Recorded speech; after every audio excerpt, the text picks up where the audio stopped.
As recently as 2016, the Clinton campaign brought multiple post-election court cases, demanded recounts, and ridiculously declared the election stolen by Russia. Many Democrats even attempted to persuade the Electoral College delegates to overturn the 2016 results. House Manager Raskin objected to the certification of President Trump's victory 4 years ago, along with many of his colleagues. You'll remember it was Joe Biden who had to gavel them down. I have an objection because 10 of the 29 electoral votes cast by Florida were cast by electors not lawfully certified. I object to the votes from the state of Wisconsin, which should not be legally certified. Mr. President, I object to the certificate from the state of Georgia on the grounds that the electoral votes were not. There's no debate. And I object to the certificate from the state of North Carolina. I object to the 15 votes from the state of North Carolina. I object. I object to the certificate from the state of Alabama. The electors were not lawfully certified. Is it signed by a senator? Not as of yet, Mr. President. In that case, the objection cannot be entertained. The objection cannot be entertained. Counting Debate is not in order. Ballot. Even with the There is malfunction, no debate in order. Is it signed by a senator? There is no debate. There is no debate in the joint session. There is no debate. There is no debate. 16 There is to 1. no debate. And the mass Please come to order. The objection cannot be received. But the Russian Section 18, Title 3 of the United States Code prohibits debate in the joint session. I do not wish to debate. I wish to ask, is there one United States senator who will join me in this letter There of is no objection? debate. There is no debate. That's one. The gentlewoman will suspend.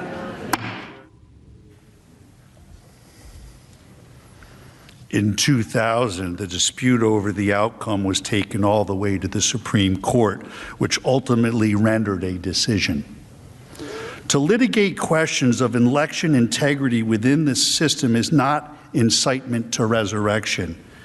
It is the democratic system working as the founders. First two messages the president sent via Twitter once the incursion of the Capitol began were, stay peaceful and no violence, because we are the party of law and order. The gathering on January 6th was supposed to be a peaceful event. Make no mistake about that. And the overwhelming majority of those in attendance remained peaceful. As everyone knows, the president had spoken at hundreds of large rallies across the country over the past 5 years. There had never been any mob-like or riotous behaviors, and in fact, a significant portion of each event was devoted to celebrating the rule of law, protecting our Constitution, and honoring the men and women of law enforcement. Contrast the president's repeated condemnations of violence with the rhetoric from his opponents. I am your president of law and order and an ally of all peaceful protesters. The vast majority of the protests have been peaceful. Republicans stand for law and order, and we stand for justice. I just don't even know why there aren't uprisings all over the country, and maybe there will be. My administration will always stand against violence, mayhem, and disorder. There needs to be unrest in the streets for as long as there's unrest in our lives. I stand with the heroes of law enforcement. And you push back on them, and you tell them they're not welcome anymore, anywhere. We will never defund our police. Together, we will ensure that America is a nation of law and order. We were in high school, I'd take him behind the gym and beat the hell out of him. But I think you need to go back and punch him in the face. Feel like punching him. We just want law and order. Everybody wants that. I want to tell you, Gorsuch, I want to tell you, Kavanaugh, you have released the whirlwind, and you will pay the price. We want law and order. We have to have law and order. Show me where it says that protests are supposed to be polite and peaceful. We believe in safe streets, secure communities, and we believe in law and order. Due process is so important with respect to evidence offered against an accused is that it requires an opportunity to test the integrity, the credibility, the reliability of the evidence. Here, of course, former President Trump was completely denied any such opportunity. And it turns out there is significant reason to doubt the evidence the House managers have put before us. Let me say this clearly. We have reason to believe the House managers manipulated evidence and selectively edited footage. If they did, and this were a court of law, they would face sanctions from the judge. I don't raise this issue lightly. Rather, it is a product of what we have found in just the limited time we have had since we first saw the evidence here with you this week. We have reason to believe that the House managers created false representations of tweets, and the lack of due process means there was no opportunity to review or verify the accuracy. Consider these facts. The House managers, proud of their work on the snap impeachment, staged numerous photo shoots of their preparations. In one of those, Manager Raskin is seen here at his desk reviewing two tweets side by side. The image on his screen claims to show that President Trump had retweeted one of those tweets. Now, members of the Senate, let's look closely at this screen, because obviously Manager Raskin considered it important enough that he invited the New York Times to watch him watching it. Now, what's wrong with this image? Actually, there are three things very wrong with it. Look at the date on the very bottom of the screen on Manager Raskin's computer screen when we zoom into the picture. The date that appears is January 3rd, 2020, not 2021. Why is that date wrong? Because this is not a real screenshot that he's working with. This is a recreation of a tweet, and you got the date wrong when you manufactured this graphic. You did not disclose that this is a manufactured graphic and not a real screenshot of a tweet. Now, to be fair, the House managers caught this error before showing the image on the Senate floor, so you never saw it when it was presented to you. But that's not all. They didn't fix this one. Look at the blue check mark next to the Twitter username of the account retweeted by the president. It indicates that this is a verified account, given the blue check by Twitter to indicate it is run by a public figure. The problem? The user's real account is not verified and has no blue check mark, as you can see. Were you trying to make her account seem more significant, or were you just sloppy? If we had due process of law in this case, we would know the truth. But that's not all that's wrong with this one tweet. House Manager Swalwell showed you this tweet this week, and he emphasized that this tweet reflected a call to arms. He told you repeatedly that this was a promise to call in the cavalry for January 6th. He expressly led you to believe that President Trump's supporter believed that the president wanted armed supporters at the January 6th speech, paramilitary groups, the cavalry, ready for physical combat. The problem is, the actual text is exactly the opposite. The tweeter promised to bring the Calvary, a public display of Christ's crucifixion, a central symbol of her Christian faith, with her to the president's speech, a symbol of faith, love, and peace. They just never want to seem to read the text and believe what the text means. And you'll see this reported in the media last evening also. Words matter, they told you, but they selectively edited the president's words over and over again. They manipulated video, time-shifting clips, and made it appear the president's words were playing to a crowd when they weren't. Let's take a look. After this, we're going to walk down, and I'll be there with you. We're going to walk down. We're going to walk down to the Capitol. But I think right here, we're going to walk down to the Capitol, and we're going to cheer on our brave senators and congressmen and women, and we're probably not going to be cheering so much for some of them,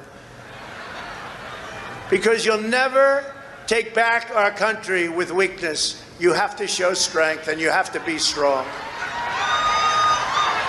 We have come to demand that Congress do the right thing and only count the electors who have been lawfully slated. Lawfully slated. I know that everyone here will soon be marching over to the Capitol building to peacefully and patriotically make your voices heard. And we are going to walk down to the Capitol. They showed you that part. Why are we walking to the Capitol? Well, they cut that off. To cheer on some members of Congress, and not others, peacefully and patriotically. The Supreme Court ruled in Brandenburg that there's a very clear standard for incitement. In short, to paraphrase, whether the speech was intended to provoke imminent lawless action, and was it likely to do so. Go to the Capitol and cheer on some members of Congress, but not others. They know it doesn't meet the standard for incitement, so they edited it down. We heard a lot this week about fight like hell, but they cut off the video before they showed you the president's optimistic, patriotic words that followed immediately after. We fight like hell, and if you don't fight like hell, you're not going to have a country anymore. Our exciting adventures and boldest endeavors have not yet begun. My fellow Americans, for our movement, for our children, and for our beloved country, and I say this despite all that's happened, the best is yet to come. There's that famous quote, like one of the House managers said, "A lie will travel halfway around the world before the truth has a chance to put its shoes on." Well, this lie traveled around the world a few times, made its way into the Biden campaign talking points, and ended up on the Senate floor. The Charlottesville lie. Very fine people on both sides, except that isn't all he said. And they knew it then, and they know it now. Watch this. But you also had people that were very fine people on both sides. You had people in that group, excuse me, I saw the same pictures as you did. You had people in that group that were there to protest the taking down of, to them, a very, very important statue and the renaming of a park from Robert E. Lee to another name. Robert E. Lee are not the same. Well, no, George Washington was a slave owner. Was George Washington a slave owner? So will George Washington now lose his status? Are we going to take down, excuse me, are we going to take down statues to George Washington? How about Thomas Jefferson? What do you think of Thomas Jefferson? You like him? Okay, good. Are we going to take down the statue? Because he was a major slave owner. Now we're going to take down his statue. So you know what? It's fine. You're changing history, you're changing culture, and you had people, and I'm not talking about the neo-Nazis and the white nationalists, because they should be condemned totally. But you had many people in that group other than neo-Nazis and white nationalists, okay? And the press has treated them absolutely unfairly. Now, in the other group also, you had some fine people, but you also had troublemakers, and you see them come with the black outfits and with the helmets and with the baseball bats. You had a lot of bad people in the other group too. Treated unfairly, sir. I'm sorry, I just didn't understand what you were saying. You were saying the press has treated white nationalists unfairly? No, I just didn't understand what you were saying. No. There were people in that rally, and I looked the night before. If you look, there were people protesting very quietly the taking down of the statue of Robert E. Lee.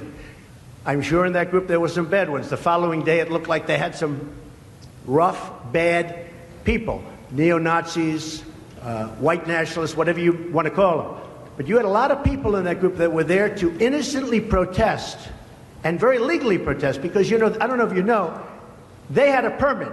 The other group didn't have a permit. So I only tell you this, there are two sides to a story. I thought what took place was a horrible moment for our country, a horrible moment. But there are two sides to the country. Does anybody have a final? Does anybody have, you have an infrastructure. What makes you think?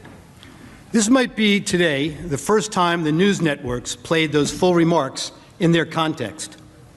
And how many times have you heard that President Trump has never denounced white supremacists? Now you in America know the truth. Here's another example.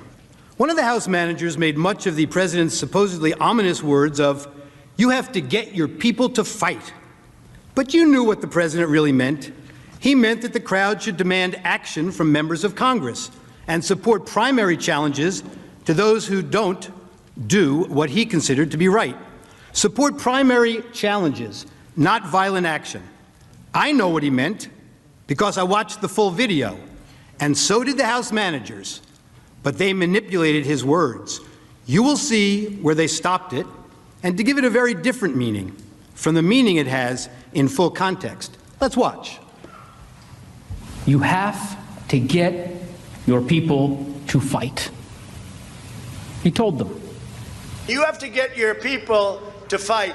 And if they don't fight, we have to primary the hell out of the ones that don't fight. You primary them, we're gonna let you know who they are. I could already tell you, frankly. The people who need to fight are members of Congress. Why did we have to skip the necessary due diligence and due process of law and that any legal proceeding should have? It couldn't have been the urgency to get President Trump out of office. House Democrats held the articles until he was no longer president, mooting their case. Hatred, animosity, division, political gain, and let's face it, for House Democrats, President Trump is the best enemy to attack. I want to say this for Donald Trump, who I may well be voting to impeach. Donald Trump has already done a number of things which legitimately raise the question of impeachment. I don't respect this president, and I will fight every day until he is impeached. That is grounds to start impeachment proceedings. Those are grounds to start impeachment. Those are grounds to start impeachment proceedings. Yes, I think that's grounds to start impeachment proceedings. I rise today, Mr. Speaker, to call for the impeachment of the President of the United States of America. I continue to say, impeach him! Impeach 45! Impeach 45! So we're calling upon the House to begin impeachment hearings immediately. On the impeachment of Donald Trump, would you vote yes or no? I would vote yes. I would vote to impeach. Because we're going to go in there, we're going to impeach the motherfucker. But the fact is, I introduced articles of impeachment in July of 2017. If we don't impeach this president, he will get reelected. My oath requires me to be for impeachment, have an impeachment hearing. He needs the scarlet eye on his chest. The representatives should begin impeachment proceedings against this president. It is time to bring impeachment charges against him. Bring impeachment charges. My personal view is that he richly deserves impeachment. I'm here at an impeachment rally, and we are ready to impeach them! Well, we can impeach him every day of the week for anything he does. That same hatred and anger has led House managers to ignore their own words and actions and set a dangerous double standard. The House managers spoke about rhetoric, about a constant drumbeat of heated language. Well, as I'm sure everyone watching expected, we need to show you some of their own words. I just don't even know why there aren't uprisings all over the country, and maybe there will be. There needs to be unrest in the streets for as long as there's unrest in our lives. You got to be ready to throw a punch. You have to be ready to throw a punch. Donald Trump, I think you need to go back and punch him in the face. That I thought he should have punched him in the face. I feel like punching him. I'd like to take him behind the gym if I were in high school. If we were in high school, I'd take him behind the gym and beat the hell out of him. No, I wish we were in high school. I could take him behind the gym. I will go and take Trump out tonight. Take him out now. Okay. When was the last time an actor assassinated a president? They're still going to have to go out and put a bullet in Donald Trump. Show me where it says that protests are supposed to be polite and peaceful. And you push back on them, and you tell them they're not welcome anymore, anywhere. I have thought an awful lot about blowing up the White House. Please, get up in the face of some Congress people. People will do what they do. I want to tell you, Gorsuch, I want to tell you, Kavanaugh, you have released the whirlwind, and you will pay the price. We're going to go in there, we're going to impeach the Well, this is just a warning to you Trumpers. Be careful. Walk lightly. And for those of you who are soldiers, make them pay. If you had to be stuck in an elevator with either President Trump, Mike Pence, or Jeff Sessions, who would it be? Does one of us have to come out alive?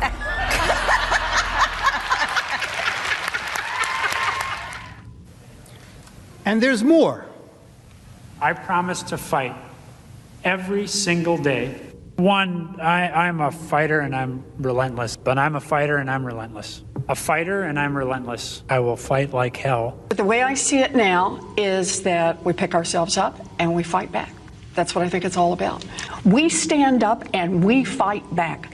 We do not back down. We do not compromise, not today, not tomorrow, not ever. You can either lie down, you can whimper, you can pull up in a ball, you can decide to move to Canada, or you can stand your ground and fight back. And that's what it's about. We do fight back, but we are going to fight back. We are not turning this country over to what Donald Trump has sold. We are just not. Look, people are upset and they're right to be upset.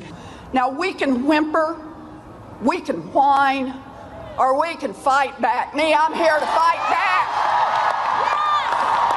I'm here to fight back because we will not forget. We do not want to forget.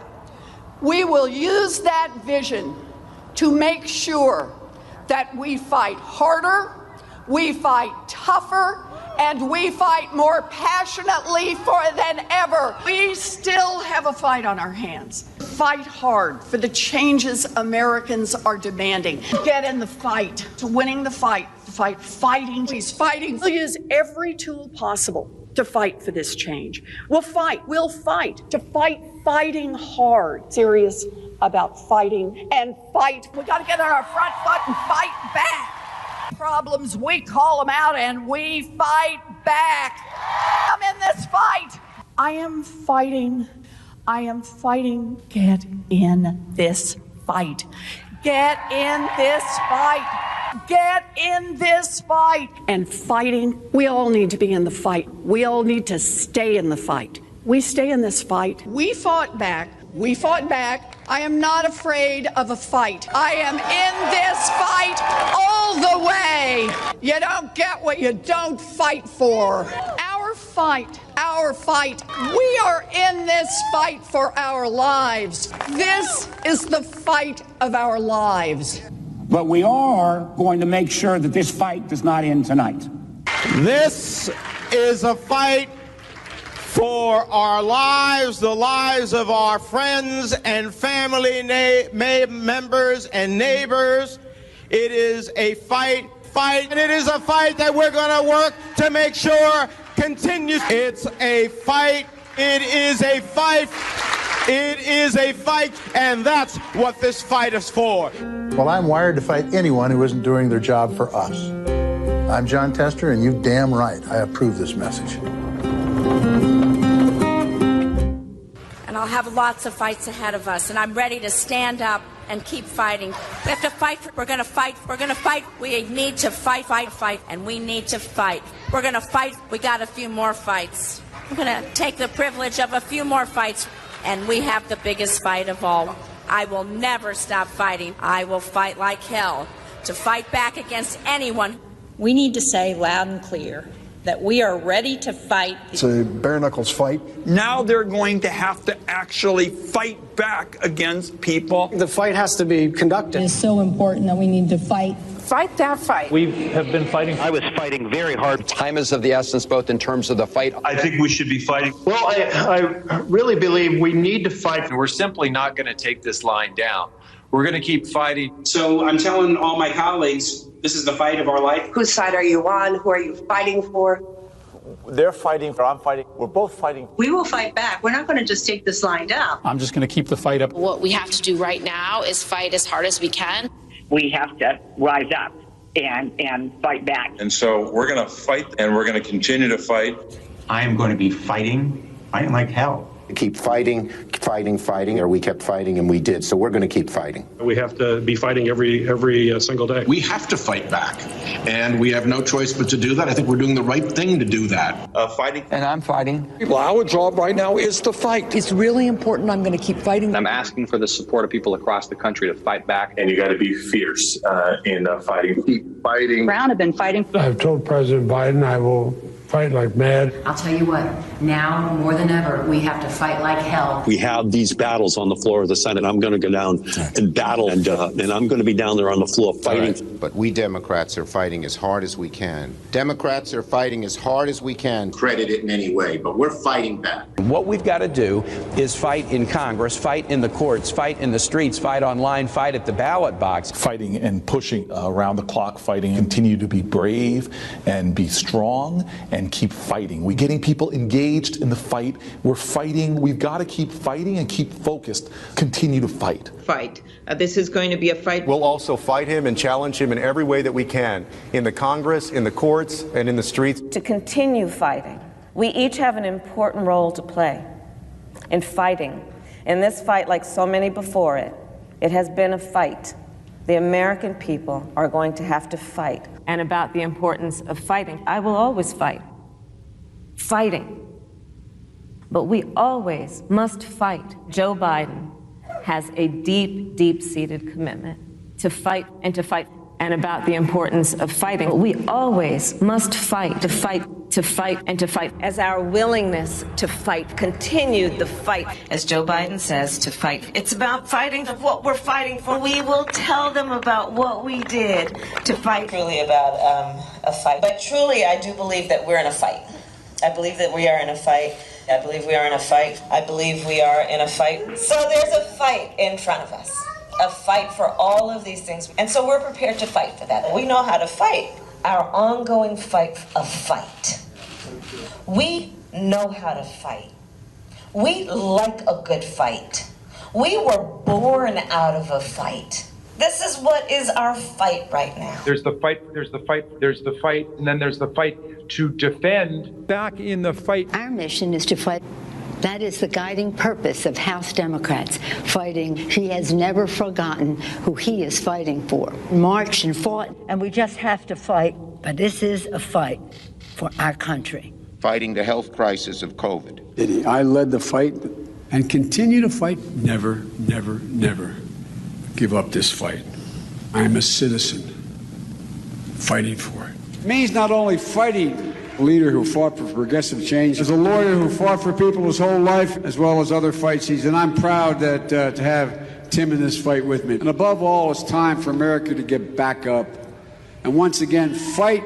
We will fight when we must fight. What kind of America are we fighting for? We've been fighting, so we need to fight, but we also need to fight for an America. I am going to wake up every day and fight hard. I have been fighting. We're going to fight. We are going to fight. We're going to fight. We're going to fight. And I will fight. We're in the fight of our lives right now. We fight like hell to fight. To fight. Fight against the Trump administration. Democrats are standing up to fight. We're in this fight in a serious way. If you'll fight. We're eager to take on this fight. Get in this fight and we'll fight it out. I have taken on the fight. As representatives for the people, as legislators here in the halls of Congress, our job is to fight. Who has led us in this fight. Is to fight for this fight. And every day I'm in the United States Senate, I will fight. And one of the things we do is fight, should fight. Because my constituents send me here each and every day to fight. We have been fighting this fight, and we need to be side by side so we can succeed. And so I hope that you will all join us in our fight. And if we fight, and as the next governor of Georgia, I will never stop fighting. We can show the old guard something new, and we can fight. My fight, those fights need to fight an administration. Requiring us to fight, and fight we will. Their fight, and their fight, and their fight. The fight is a fight, and so when we fight the fight that we are in, when we are fighting this fight, we fight this fight. The strength of who we are is we will fight. And we will fight, we will fight, the fight, we will fight. We are in a fight. The fight. It is a fight, and it is a fight born out of patriotism. This is a fight fighting. I say fight on, fight on, fight on, fight on. I'm here to say one more time in publicly, this is not a fight I wanted to take on, but this is the fight in front of us now. Every single one of you and every one of you. That's okay. You didn't do anything wrong. It's a word people use. But please stop the hypocrisy. And did you tone down the rhetoric last summer when all of this was happening? Did you condemn the rioters? Or did you stand with Nancy Pelosi, who said, people are going to do what they're going to do? This is a movement, I'm telling you. They're not going to stop. And everyone beware, because they're not going to stop. They're not going to stop before Election Day in November, and they're not going to stop after. And please, show me where it says that protests are supposed to be polite and peaceful. I just don't even know why there aren't uprisings all over the country. Maybe there will be. It was a violent night in St. Louis. They shot and killed David in cold blood. Destroying property which can be replaced is not violence. This is an apartment complex on fire, and it just collapsed. Their building just collapsed. I have nowhere to go now. These people did this for no reason. This is just a snapshot of some of the damage that people will be waking up to. Going up, but police clearly. I'm proud of New York, and I'm proud of the protests. There is damage everywhere you look. Honestly, it looks like a war zone. Heartwarming to see so many people turn out peacefully. They keep doing it day after day after day. In fact, our country is a nation of protests. The Patriots were protesters. St. John's Church is on fire. Do you disavow the violence from Antifa? That's a myth. I hope someone burns down your whole precinct with all y'all inside. It is not, generally speaking, unruly. And you push back on them. And you tell them they're not welcome anymore, anywhere. They're not going to let up, and they should not. You claim that it's wrong to object to the certification of election results. You, along with your allies in the media, attempted to cancel and censor members of this chamber who voiced concerns and objected to certification. Manager Raskin, you'd been in Congress only 3 days when you objected in 2017. It's one of the first things you did when you got here. I have an objection because 10 of the 29 electoral votes cast by Florida were cast by electors not lawfully certified. Is the objection in writing and signed not only by the member of the House of Representatives, but also by a senator? It is in writing, Mr. President. Is it signed by a senator? Not as of yet, Mr. President. In that case, the objection cannot be entertained. Mr. President, I object to the certificate from the state of Georgia on the grounds that the electoral votes were not... There's no debate. I object to a certificate from the state of North Carolina based on violations of the Voting Rights Act. There's no debate in the joint session. I object because people are horrified by the overwhelming evidence. Section 18, Title 3 of the United States Code prohibits debate. I object. Objected to the counting of the electoral votes of the state of Ohio. I object to the certificate from the state of Alabama. The electors were not lawfully certified. I object to the 15 votes from the state of North Carolina because of the massive voter suppression and the closing of polling booths. There's no debate. There's no debate. 16 There's to 1, no debate. And the massive voter suppression that occurred to African Americans. The gentleman will suspend. I have an objection to the electoral votes. The objection is in writing, and I don't care that it is not signed by a member of the Senate. I do not wish to debate. I wish to ask, is there one United States senator who will join me in this letter There's no debate. The objection is signed by a member of the House, but not yet by a member of the Senate. Well, it is over.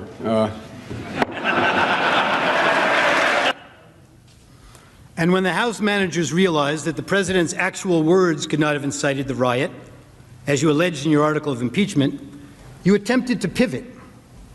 You said that raising the issue of election security and casting doubt on the propriety of our elections was dangerous. One of the House managers, Mr. Cicilline, told you that this is not about the words Mr. Trump used in isolation. Rather, it is about the big lie, the claim that the election was stolen. The House managers told you that it's the big lie that incited the riot, and that the big lie was President Trump's claim that the election was not a fair election or that the election was stolen. Claiming an election was stolen, you were told, are words that are insightful to a candidate's followers and cause people to respond violently. Claiming an election was stolen or not legitimate is something that a candidate should never do because he or she knows or should know that such a claim and such words can actually incite violent insurrection, you were told. Well, it seems that the House manager's position must be actually a bit narrower than that. The House manager's position really is that when Republican candidates for office claim an election is stolen or that the winner is illegitimate, it constitutes inciting an insurrection, and the candidate should know it. But Democratic Party candidates for public elective office are perfectly entitled to claim the election was stolen or that the winner is illegitimate or to make any other outrageous claim they can. It is their absolute right to do so. And it is their absolute right to do so irrespective of whether there's any evidence to support the claim. Democratic candidates can claim that an election was stolen because of Russian collusion or without any explanation at all, and that is perfectly okay and is in no way incitement to an insurrection. And somehow, when Democratic candidates publicly decry an election as stolen or illegitimate, it's never a big lie. You've been doing it for years. But can you imagine telling your supporters that the only way you could possibly lose is if an American election was rigged and stolen from you? And ask yourself whether you've ever seen anyone at any level of government make the same claim about their own election. If Stacey Abrams doesn't win in Georgia, they stole it. It's clear. It's clear. And I say that publicly, it's clear. You can run the best campaign, you can even become the nominee, and you can have the election stolen from you. He knows he's an illegitimate president. He knows that there were a bunch of different reasons why the election turned out the way it did. Votes remain to be counted. There are voices that were waiting to be heard. And I will not concede. And I respect where you're coming from, and I respect the issues that you're raising. You're not answering the question. Do you think it was... You're not using the word legitimate.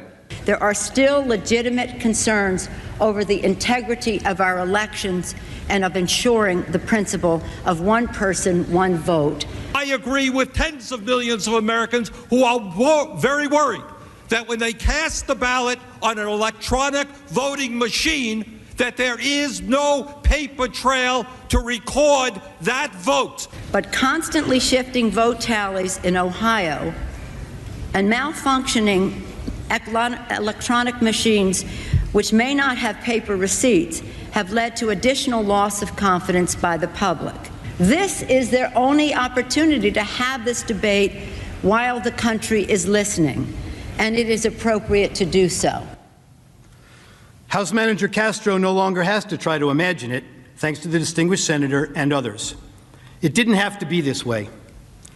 The Democrats promised unity. They promised to deliver the very COVID relief in the form of $2,000 stimulus checks that President Trump called for. They should have listened to their own words of the past. I leave you with the wise words of Congressman Jerry Nadler. The effect of impeachment is to overturn the popular will of the voters. We must not overturn an election and remove a president from office, except to defend our system of government or our constitutional liberties against a dire threat. And we must not do so without an overwhelming consensus of the American people. There must never be a narrowly voted impeachment or an impeachment supported by one of our major political parties and opposed by the other. Such an impeachment will produce the divisiveness and bitterness in our politics for years to come, and will call into question the very legitimacy of our political institutions. The American people have heard the allegations against the president, and they overwhelmingly oppose impeaching him. They elected President Clinton. They still support him. We have no right to overturn the considered judgment of the American people. Mr. Speaker, the case against the president has not been made. There is far from sufficient evidence to support the allegations, and the allegations, even if proven true, do not rise to the level of impeachable offenses. Mr. Speaker, this is clearly a partisan railroad job. The same people who today tell us we must impeach the president for lying under oath almost to a person voted last year to re-elect the speaker who had just admitted lying to Congress in an official proceeding. The American people are watching, and they will not forget. You may have the votes, you may have the muscle, but you do not have the legitimacy of a national consensus or of a constitutional imperative. This partisan coup d'etat will go down in infamy in the history of this nation. Thank you, Mr. Speaker. I yield back the balance of my time.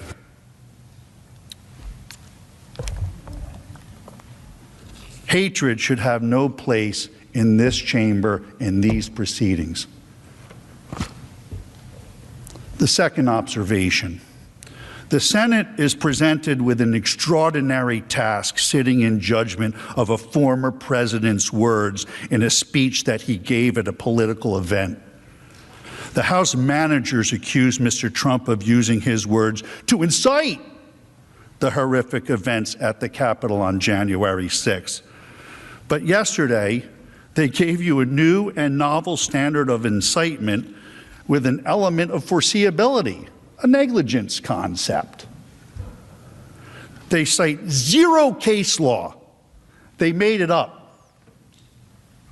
This task of applying a completely made-up legal standard of incitement to an impeachment proceeding is truly an unprecedented task for the Senate.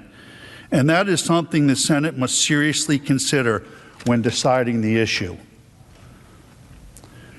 Do you want to create a precedent where the Senate will be tasked with sitting in judgment as to the meaning and implied intent of a president's words or words of any elected official?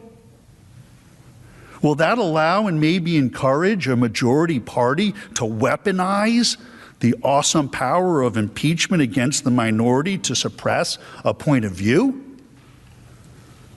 Will the Senate then have to deal with constant articles of impeachment by a majority party accusing minority presidents or other elected officials of so-called insightful or false speeches? You can see where this would lead. Sadly, we have all seen the political rhetoric get ratcheted up over the last few years. We've all been witnesses to many incendiary words by our officials at political events, broadcast over the media, internet. In each of those instances, will there now be Senate impeachment hearings? One last observation. We agree with the House managers, context does indeed matter. The inflammatory rhetoric from our elected officials must be considered as part of the larger context of Mr. Trump's speech at the ellipse on January 6th. The inflammatory language from both sides of the aisle has been alarming, frankly. But this political discourse must be considered as part of these proceedings to contextualize Mr. Trump's words. We have some video to play that highlights some of what I'm talking about. I preface this video by noting I am not showing you this video as some excuse for Mr. Trump's speech.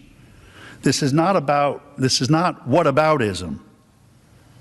I am showing you this to make the point that all political speech must be protected. I just don't even know why there aren't uprisings all over the country, and maybe there will be. There needs to be unrest in the streets for as long as there's unrest in our lives. You got to be ready to throw a punch. You have to be ready to throw a punch. Donald Trump, I think you need to go back and punch him in the face. That I thought he should have punched him in the face. Feel like punching him. I'd like to take him behind the gym if I were in high school. If we were in high school, I'd take him behind the gym and beat the hell out of him. No, I wish we were in high school, I could take him behind the gym. I will go and take Trump out tonight. Take him out now. Okay. When was the last time an actor assassinated a president? They're still going to have to go out and put a bullet in Donald Trump. Show me where it says that protests are supposed to be polite and peaceful. And you push back on them. And you tell them they're not welcome anymore, anywhere. I have thought an awful lot about blowing up the White House. Please, get up in the face of some Congress people. People will do what they do. I want to tell you, Gorsuch, I want to tell you, Kavanaugh, you have released the whirlwind, and you will pay the price.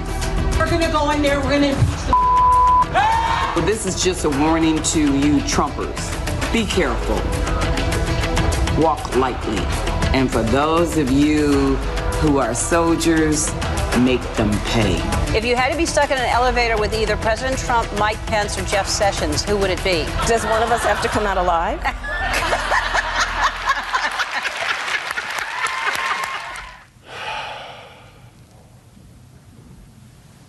Even though they say it's not about the words, the law under Brandenburg requires a close analysis of the words to determine incitement. So we need to look at those words.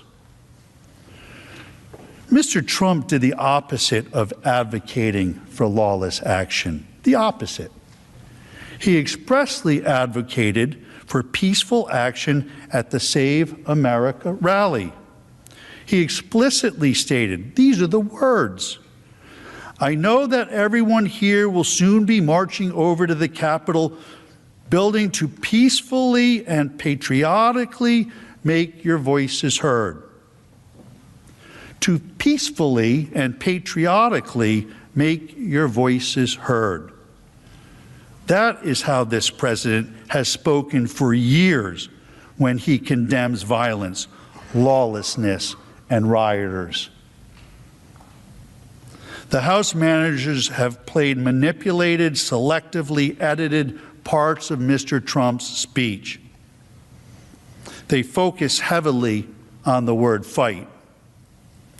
The president used the word fight 20 times in his speech. They picked only 2. Why? Why not the other 18? Because they don't tell the story the way they want to tell it. Here are all of them. Listen to the context. And Rudy, you did a great job. He's got guts. You know what? He's got guts, unlike a lot of people in the Republican Party.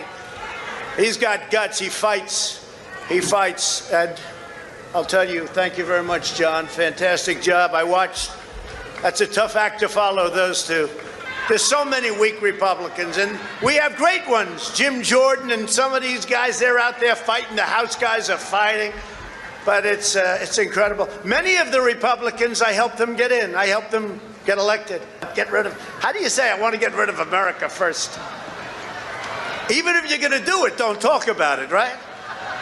Unbelievable what we have to go through. What we have to go through, and you have to get your people to fight. And if they don't fight, we have to primary the hell out of the ones that don't fight. You primary them. We're gonna let you know who they are. I can already tell you, frankly. Republicans are constantly fighting like a boxer with his hands tied behind his back. It's like a boxer. And we want to be so nice. We want to be so respectful of everybody, including bad people. And we're going to have to fight much harder. And Mike Pence is going to have to come through for us. And if he doesn't, that will be a sad day for our country. Because you're sworn to uphold our Constitution. And the accountability says if we see somebody in there that doesn't treat our vets well, or they steal, they rob, they do things badly, we say, Joe, you're fired. Get out of here. Before you couldn't do that. You couldn't do that before. So we've taken care of things. We've done things like nobody's ever thought possible. And that's part of the reason that many people don't like us, because we've done too much. But we've done it quickly, and we were going to sit home and watch a big victory, and everybody had us down for a victory. It was going to be great. And now we're out here fighting. I said to somebody I was going to take a few days and relax after our big electoral victory. 10 o'clock, it was over. The American people do not believe the corrupt fake news anymore. They have ruined their reputation. But you know, it used to be that they'd argue with me, I'd fight. So I'd fight, they'd fight, I'd fight, they'd fight, boop, boop. You'd believe me, you'd believe them. Somebody comes out, you know, they had their point of view, I had my point of view. But you'd have an argument. Now what they do is they go silent. It's called suppression. And that's what happens in a communist country. That's what they do. They suppress. You don't fight with them anymore unless it's a bad story. If they have a little bad story about me, they make it 10 times worse and it's a major headline. But Hunter Biden, they don't talk about him. What happened to Hunter? Where's Hunter? With your help over the last 4 years, we built the greatest political movement in the history of our country, and nobody even challenges that. I say that over and over, and I never get challenged by the fake news, and they challenge almost everything we say. But our fight against the big donors, big media, big tech, and others is just getting started. This is the greatest in history. There's never been a movement like that. Our brightest days are before us. Our greatest achievements still wait. I think one of our great achievements will be election security, because nobody until I came along had any idea how corrupt our elections were. And again, most people would stand there at 9 o'clock in the evening and say, I want to thank you very much. And they go off to some other life. But I said, something's wrong here. Something's really wrong. Can't have happened. And we fight. We fight like hell. And if you don't fight like hell, you're not going to have a country anymore. Our exciting adventures and boldest endeavors have not yet begun. My fellow Americans, for our movement, for our children, and for our beloved country. And I say this, despite all that's happened, the best is yet to come.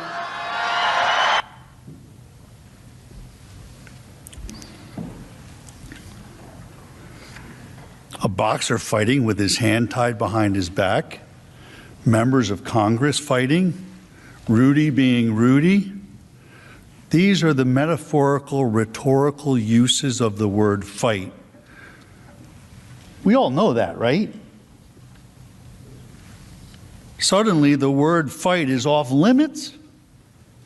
Spare us the hypocrisy and false indignation. It's a term used over and over and over again by politicians on both sides of the aisle. And of course, the Democrat House managers know that the word fight has been used figuratively in political speech forever. But don't take it from me. It's best to listen to them. Our mission is to fight. Our job is to fight. We are in a fight. We are in a fight. We are in a fight. Democrats are fighting as hard as we can. Democrats are standing up to fight. We know how to fight. We like a good fight. Democrats are going to fight like hell. We fight like hell. I'm going to fight like hell. I will fight like hell. We're going to fight like hell. I'm going to fight like hell. Fight like hell. I will fight like hell. We have to fight like hell. I, and I know many other senators and members of the House, will fight like hell. We are going to fight like hell. We're going to fight like hell. We'll fight like hell. And we just have to fight. We're gonna fight. We are gonna fight. We're gonna fight. We're gonna fight. Because you'll fight. To fight. Political revolution. That means that millions have got to stand up and fight. And fight and fight. Stand up and fight back. To fight and continue to fight. And once again, fight back in the fight. We're fighting back. My fight. To fight an administration. You don't get what you don't fight for. We'll also fight him and challenge him in every way that we can. Fight in Congress, fight in the courts, fight in the streets. In the Congress, in the courts, and in the streets. There's the fight, there's the fight, there's the fight, and then there's the fight to defend. We're eager to take on this fight. The American people are going to have to fight. Get in this fight. Get in this fight. Around the clock fighting. We've got to keep fighting and keep focused. We will fight when we must fight. We've been fighting, and we need to fight, but we also need to fight. It's always going to be an uphill fight. This is going to be a fight. We always must fight. We're in the fight of our lives. And we're going to be in for the fight of our lives. This is the fight of our life. The fight of their lives. We are in this fight for our lives. We cannot ever give up fighting.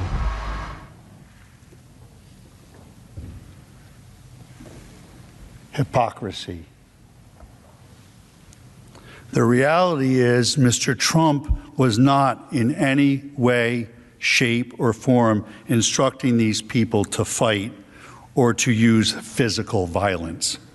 What he was instructing them to do was to challenge their opponents in primary elections, to push for sweeping election reforms, to hold big tech responsible, all customary and legal ways to petition your government for redress of grievances, which of course is also protected constitutional speech. But the House managers don't want you to focus on those things because, again, it does not fit their story.